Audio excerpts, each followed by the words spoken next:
And welcome back. Joined this morning with Mr. Freeman. Good morning. How you doing, Cam? Good. Yourself? Doing okay. Doing You're fine. here with Safeguard Pest Control. And Yes. You've been with the company quite some years here. Yeah, I started in '85, I think it was. Oh, wow. '85, so I've been there for a little while. Yeah. So you've seen quite a few things. Here to talk this morning about these pesky little guys, ants. Yeah, this is our pet one. He's good. He just sits there, doesn't do anything. He's well trained.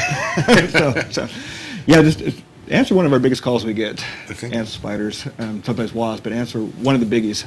And kind of want to quickly go over some of the, I guess, technical parts of ants before I get on to anything else, because I think it's always important to understand how an insect, any kind of pest, goes through its life in order to be able to do a good job treating it.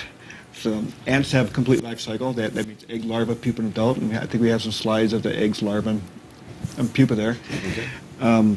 And that's kind of important to know, because sometimes we get calls, people see little small ants wandering around. I got baby ants crawling around. Well, no, baby ants are larvae. They're legless. They're helpless. They stay in the colony. They cannot do any foraging at all. So once you see an adult walking around, that's the biggest they're going to get. Mm-hmm. They don't grow again. All the adults you're going to see, those are females. They're infertile females. They can't start colonies, but they're the ones who do all the work. The males, they're lazy. They don't do a thing. so Maybe in my other life I was an ant. Right? Yeah, me too. I don't know. But you got a caste system. You got the queen. You've got all the workers, and then which are infertile. The only other fertile ones in a colony are drones, which are males, and there are some fertile females waiting to mate. And most ants will swarm. I mean, just like termites, a certain time of year they'll fly out. What triggers one colony swarm will trigger another one. This is the one chance for these fertile males and females to go out, hopefully find others of the same species and mate. And then that's it. The males, if they're successful, they die. If they're unsuccessful, they still die. That's their life. The rest of the time they just sit in the colony on the couch watching TV, but then they get the one chance and they're gone. So it's not really the best life you want. Okay. Then the female, when she is mated, she starts a new colony, and once she lays those first eggs and they become adults, that's all she does. The rest of her life, she's just lays eggs. That's her lot. And some ants, like carpenter ants, can go for 20 years doing this, from the one mating, laying eggs, and that's all she'll ever do. Wow. The workers, again, all infertile females, their jobs are to go out and find food sources and enlarge colony, maintain a colony, take care of the larvae, take care of the pupa, and feed them. So when they're foraging in your house, they're not just feeding themselves. They've got to feed the rest of the colony. I remember seeing a study one time on Argentine ants. It was a small ant we see a lot around. And when you see the absolute, you're just loaded with ants. The maximum that you're going to see out there is 10% of the colony. The other 90% are still in the colony. So that's just a smattering of what's really there.